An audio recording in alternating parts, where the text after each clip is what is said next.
Welcome back to Soundbites, a show about good people doing good things in the local food and drink industry, and one of those people is Kate Fraser from Bishop Cellar.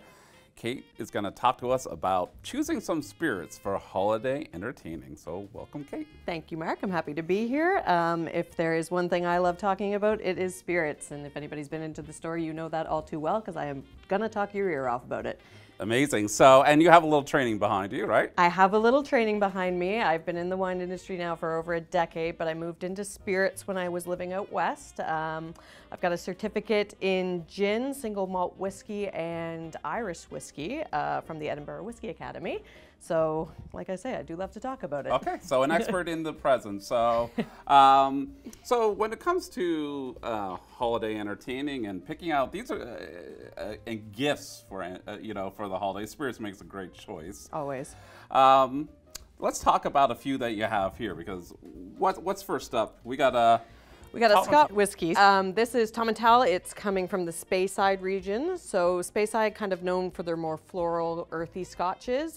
This is really cool. They're a smaller distillery. They're up on the Glenlivet estate. So Glenlivet being a really big name in the Scotch world. There's no affiliation with that actual distillery. It's an estate itself. So they're tucked up really north up there. And like I say, smaller distillery.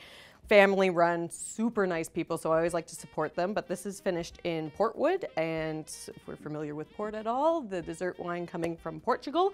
And if you have a Scotch finished in port casks, it just gives it some richness, and port is sweet, so you get some of that sweetness coming through in the Scotch.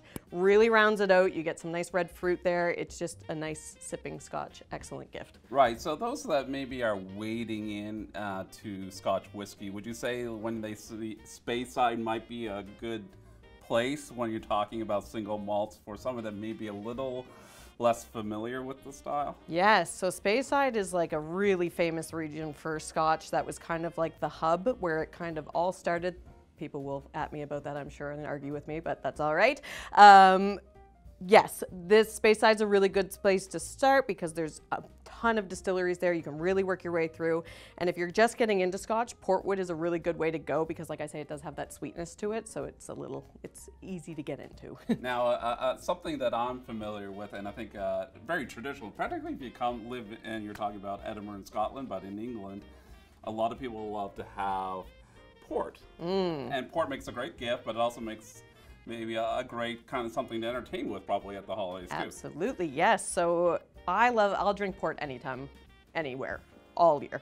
However, it does get really popular around Christmas because it pairs so beautifully with like nuts and chocolate because it is sweet and rich.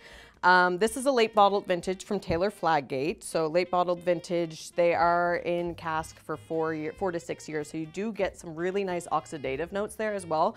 But the LBVs tend to hold on to some of their fruit. And yeah, so you pour it out and it's nice and ruby in the glass and it's just like really rich concentrated fruit. It is a fortified wine, so they typically sit between like 15 and 22%. So small portions. Right.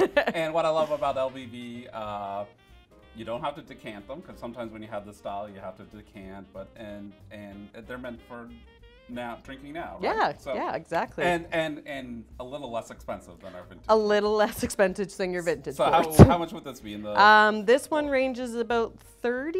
Okay, so very affordable. Very affordable. Affordable yes. luxury, I'd say. That's right.